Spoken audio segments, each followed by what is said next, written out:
Well, a friend of mine gave me this great big old piece of Magnolia. It's 18 inches at the bottom, and it's pretty long as you can see. So I'm gonna cut it up and take this old wet thing here and see if I can make a nice bowl out of it. Yeah, here it is. I've got it cut in two, sliced off, a little uneven, but be okay. Here's the other part. I already got a ring around it, and I got a ring around the other side. But what I want to show you here is this is the middle of it, and let's see what the moisture reads here. All right, what do we have? We got 27 now. 28, 26 rather. Jiggle it around. We got over 30 there. If you really get into it hard, go over here there's a knot there, sort of rotten spot. There's a knot that says 85, 84. Ooh, that's like water. And I got this big monster on the lathe now. Of course, I used a faceplate, as you can see, 8 2-inch screws. I really got it cut crooked.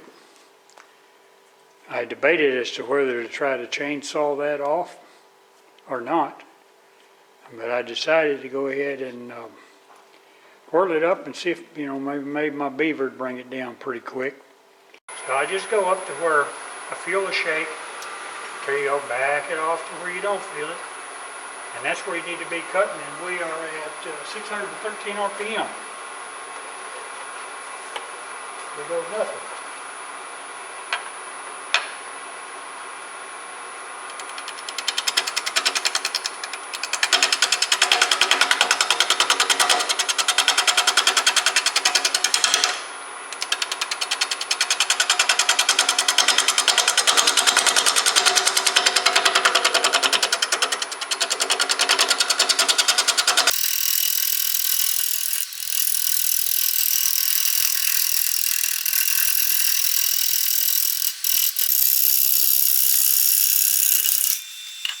Amazing how much easier wet wood cuts than dry wood.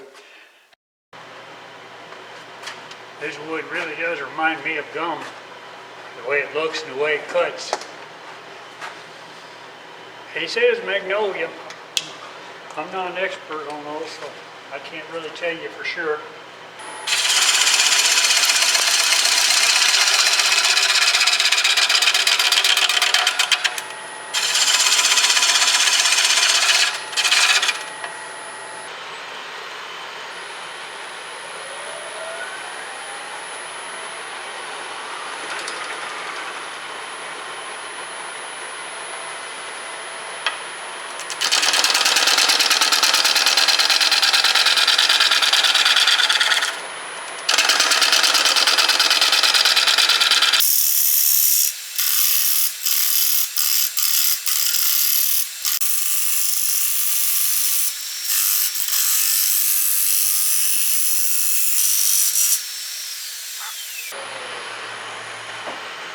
Amazing how much better it cuts when you get that RPM turned up.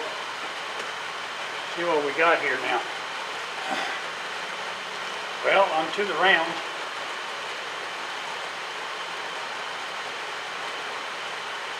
That there, I might just leave that.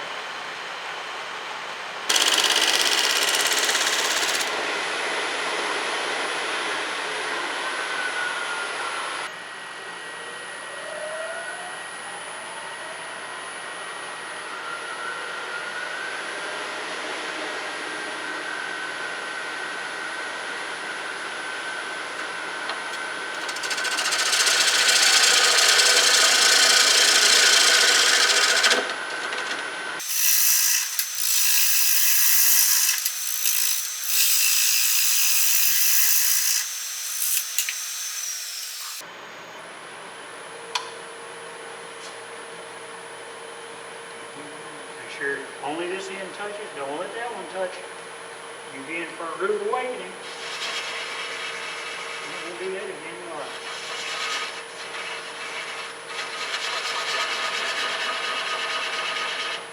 All right, there you go.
Use the 1/4-inch bowl gouge to do that. Looks good to the naked eye. Let's just see how the chuck fits it now.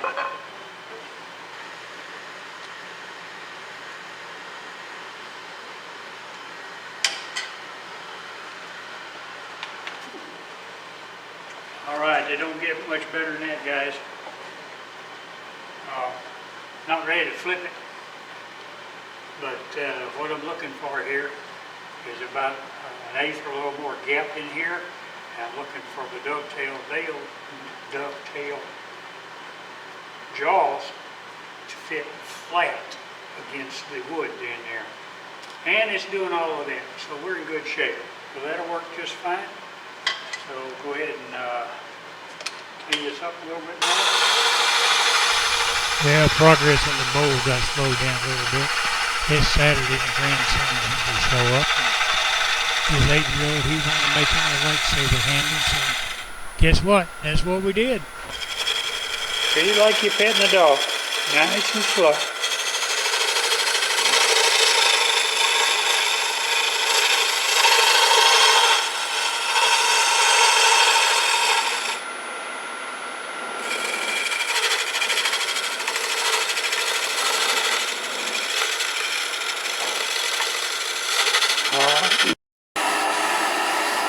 Little sanding going on here.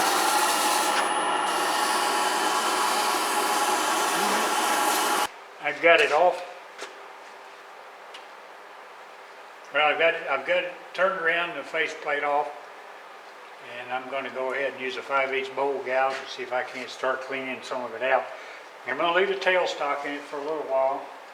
I always like to do that just to make sure that the chuck tendon's going to hold, because this is, I didn't weigh it, but I'm going to guess it's probably at least 15 pounds. That thing come off and land on my foot, I'd have a broke foot, that's for sure. So I'd rather err on the side of safety here. So let's see what we got.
Well, I feel pretty confident in the chuck now, so I'm going to go ahead and take this out and cut that center down and work it in. I think this beaver does a quicker job. Maybe not better, but quicker.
The hardest part's when you go to cleaning up those tool marks. Got one right there still. Right there. Right there. Where the pencil go? There it is.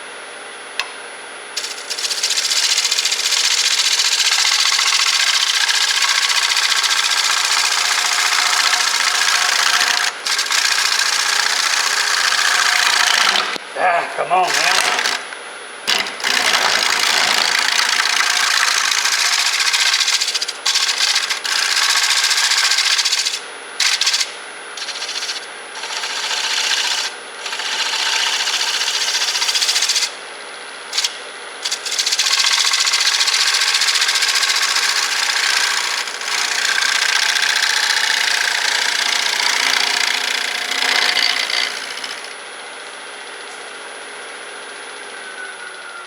Those knots, Ray, came with you.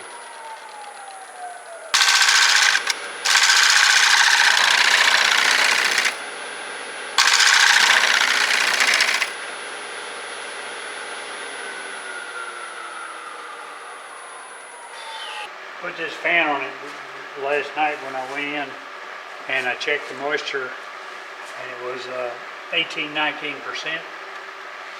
So I'm gonna see what it is now. It's been on, I guess maybe 15–16 hours. All right, I'm at 12, 11. Okay, let's see what we got now. Got 11. So, you know, it's lost 5 percentage points overnight. I'm gonna leave it on today. You clean up this right here. Now the back side is sealed. So, you know, the theory being it wicks the moisture out from this side and doesn't let it out the back. But that's just a theory. Could be wrong. Well, the fan was drying it, but it was drying it real slow. But the problem was, it was, you know, just blowing cold air. I mean, I was getting a 1% or 2 out of it. I got like 5% off. So last night I decided to put one of them little bathroom heaters, you know, like right here on the lathe and blow it into there overnight. And, well, proof is in the pudding. It was at, let me see now, it was at 12% before I did that. It went down from like 18 or 19 using the fan the first night, and it was like 12.8 or something like that. So I put the heater on it last night, overnight. So let's see what we got now. It won't even register there. Try it out here. I'm not getting any readings. Oh, guys. Oh, there you go. I have 11% out here. Inside, man, I can't even get a reading anywhere.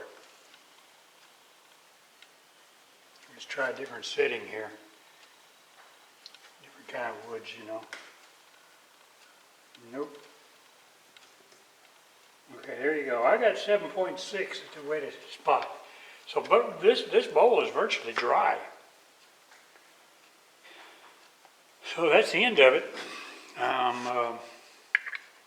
It's got a lot of wobble now. It had a few little cracks, which I fixed, but it's got a lot of wobble now. But you know, I'm going to leave it and just sand it and clean it up. I think it sort of gives it some character. Plus, if it was thicker, you know, I could turn it and get the wobble out. But if I turn this and get the wobble out, it would be real thin. And I don't think I want a real thin big bowl like this because it's too prone to, you know, get bumped and break and stuff. So I'm just basically going to, you know, sand all this down, get it smooth. I'd probably put some more sealer on it, flip it around, cut the tenon off, and, you know, do a little other kind of finishing. I'm not sure what yet. And this puppy will be done. I'm not going to stain it or anything. I'm going to leave it its natural color.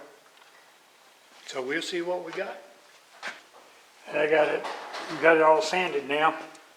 Everything except the bottom, and of course I've got to turn it around and cut the tenon off, so I'll have to sand it then. But right now what I'm doing is I'm putting sealer in it. I had cut sealer on the outside, but I probably sanded most of it away. I've got a few little turning marks right there. I'll get those in a little while. This makes it sort of look yellow right now, but it'll come back to the whiter color.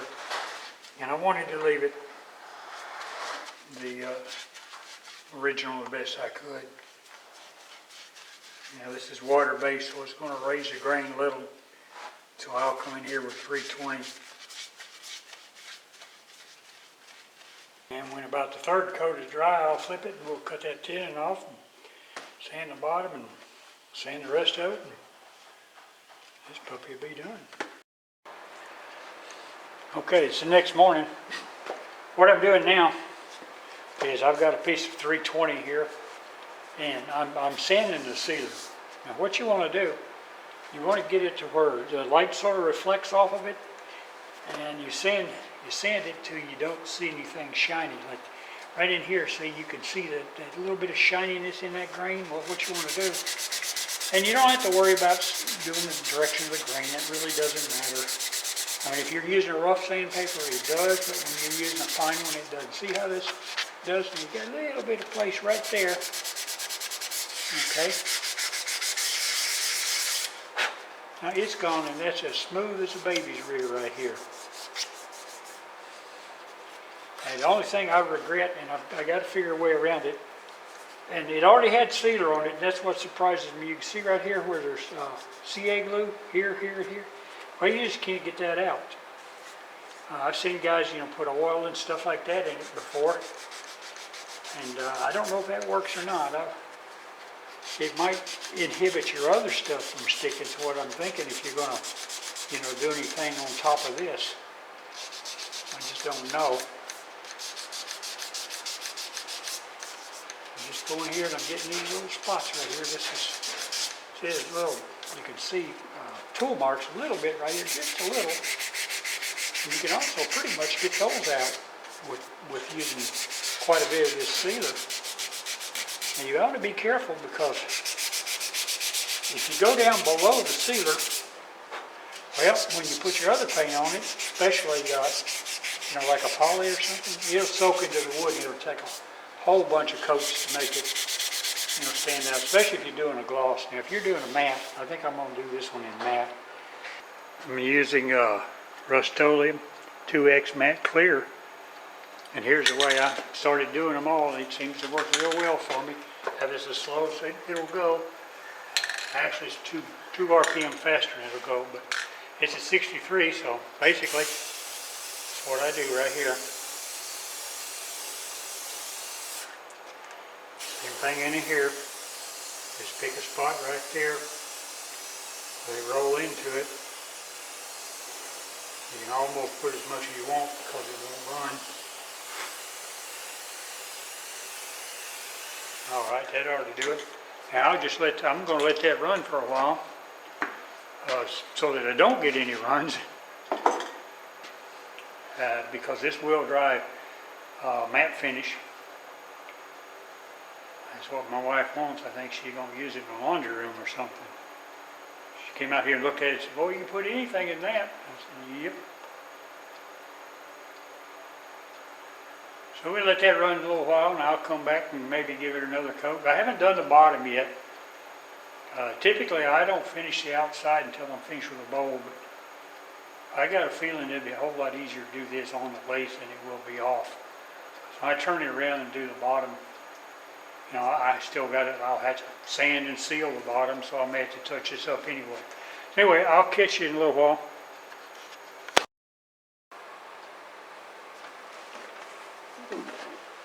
I'm going to attempt to take this tenon off now. That's usually where I get in trouble. And what I do is I leave the chuck on, and I put this shelving rubberized mat on. I put this on here best I can. Remember, you got to put a dot in the center of that. If you hadn't done it already, you'll have to measure, but you should have already done it. There you go. And put some pressure on it. This bowl's already warped, so at least I can see inside where it does good. And I got a little crack right there, but well, I already filled it. Didn't realize I had. So I'm gonna get over here to where you can see a little bit better. There you go. And I'm gonna come in here very gingerly, I might add.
Well, there's your finished product, and it's exactly 15 by 6. I'm very pleased with it. Turned out really nice and smooth. I left it the original color. Get a good look at the inside there.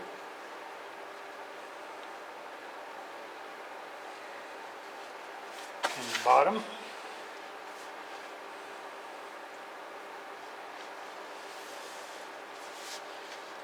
Little burnish marks in there from the turning. I guess that's what it's from, because it's smooth. That's about all it could have been. But I can't say enough about the sanding sealer, the Minwax sanding sealer. It just really does help matters. Put about 3 coats on it, sanded with 320, and it's as smooth as a baby's rear. I like that bark right there. Everybody that looks at it likes it. It's a big bowl. Put a lot of salad in that dude. All right, there you go. If you like what I do, please subscribe. Tell your friends. Call your mama. All that kind of stuff. Give me a like for sure. And I guess I'll just catch you on the next one. And whatever you do, keep 'em whirling.